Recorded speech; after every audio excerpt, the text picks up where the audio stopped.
মাননীয় প্রধানমন্ত্রী তাদের বাসায় গিয়ে আশ্বস্ত করেছেন 15 দিনের মধ্যে বিচার সম্পন্ন করবেন।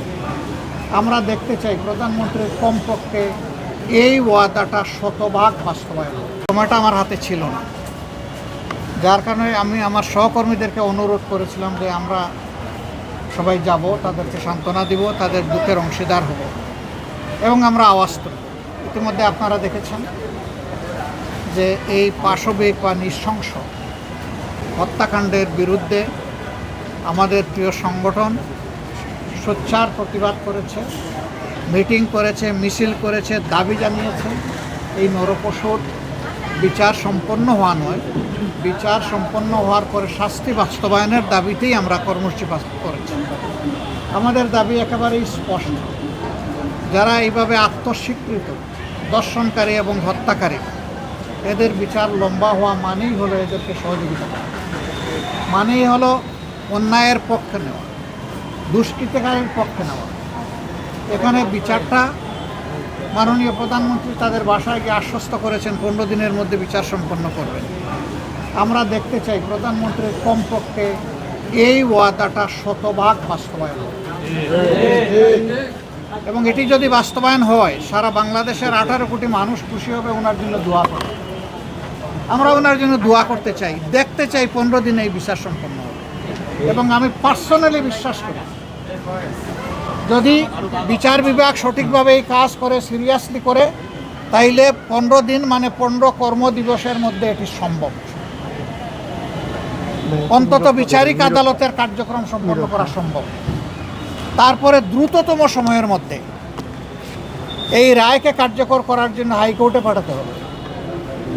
ওইটাও যদি সিনসিয়ারিটি থাকে উদাহরণ সৃষ্টির জন্য, ওইটাও 1 মাসের মধ্যে হয়তো বা সম্পন্ন করা সম্ভব। এবং আমি অনুরোধ করব, আত্মস্বীকৃত এই ধরনের বদমাইশদের পক্ষে কোনো আইনজীবী যেন আদালতে না দাঁড়ায়। আমি আহ্বান জানাবো এটা নিয়ে কেউ যেন কোনো রাজনীতি না করে। এইটা আমাদের ইজ্জত বাঁচানোর লড়াই। এই মেয়ে আমাদেরকে ক্ষমা করবে না যদি এই মেয়ের বিচার সুষ্ঠুভাবে সম্পন্ন হয়ে রায় কার্যকর না হয়। হাসরের দিন আমরা সবাই আসামি হয়ে যাব। আমরা ওই আসামি হতে চাই না।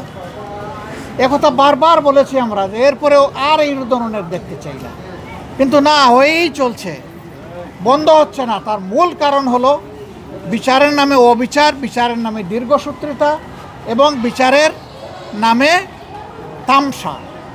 এর কারণে বিচারের প্রতি মানুষের কোনো আস্থা নাই। রামিসার বাবা আব্দুল হান্নান মোল্লা, উনাকে যখন লোকেরা জিজ্ঞেস করেছিল আপনি বিচার চান কিনা, উনি বলেছেন আমি কার কাছে বিচার চাই। আমরা বিচারের প্রতি এই যে অনাস্থা তৈরি হয়েছে বিভিন্ন ধরনের হস্তক্ষেপের কারণে, আমরা চাই অনাস্থার সংস্কৃতি থেকে বিচার বিভাগ বের হয়ে আসুক। বিচার বিভাগ 100 বার স্বাধীন হোক এবং 100 ভাগ স্বাধীনতা নিয়ে তারা বিচার করুক, ন্যায় বিচার করুক। আমরা ওইটাই দাবি করব। আমরা সারা বাংলাদেশের জনগণের পক্ষ থেকে এই দাবি জানাই যে রামিসার এই বিচার অতি দ্রুত সম্পন্ন করে, যেহেতু সে স্বীকার করে নিয়েছে এবং এইখানে অন্য কোনো আলামতের প্রয়োজন নেই, আলামত একদম স্পষ্ট, সে এবং তার স্ত্রী এখান থেকে কোনোভাবেই রক্ষা পেতে পারে।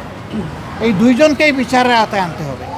এখন ধানাই পানাই করার জন্য আরও কার নাম বলতে পারে, বিচারকে দীর্ঘসূত্রে করার জন্য নাম বলতে পারে, এটি একটা চক্রান্ত। কোনো শয়তান হয়তো এগুলো শিখাইও দিতে পারে। আমরা ওই সমস্ত বিচার নিয়ে, রামিসার বিচার নিয়ে কোনো তামসা করা হোক, এটা আমরা চাই।